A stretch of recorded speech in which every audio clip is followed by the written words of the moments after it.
Baik, dari Bali kita bergeser ke Aceh, sudah ada Rizka di sana. Ada cerita menarik apa? Ya, selamat siang Renata dan juga saudara. Ada dua informasi menarik dari Biro Aceh dalam cerita Nusantara kali ini. Kita ke informasi pertama, Pantai Ulel di Banda Aceh. Ini menjadi salah satu lokasi favorit warga untuk menikmati suasana senja. Setiap sore, kawasan ini dipadati pengunjung yang nongkrong sambil menanti matahari terbenam dan menyaksikan lalu lalang kapal nelayan serta kapal penyeberangan Sabang Banda Aceh. Inilah suasana kawasan Pantai Ulelhe Banda Aceh yang dipadati warga saat sore hari.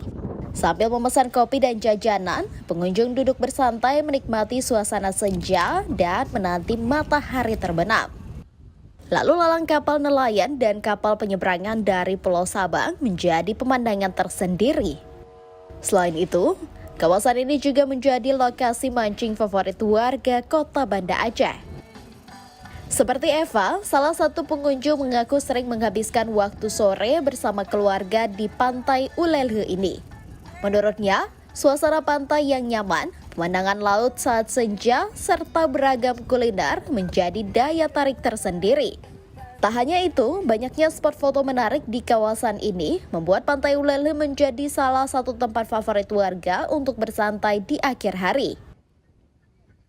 Kita milih duduk sore di Ulelhe karena suasananya bagus, kita bisa mandang lautan, bisa mandang kapal. Apalagi kalau sore sering kapal bolak-balik dari Sabang ke sini. Habis itu suasana di sini. Kalau cuaca bagus, sunsetnya bagus di sini. Jadi kita sering milih di sini. Kulinerannya semua beda.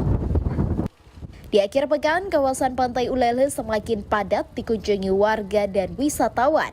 Selain menawarkan suasana senja yang indah, lokasinya yang hanya berjarak sekitar 10 menit dari pusat kota Banda Aceh menjadi daya tarik tersendiri.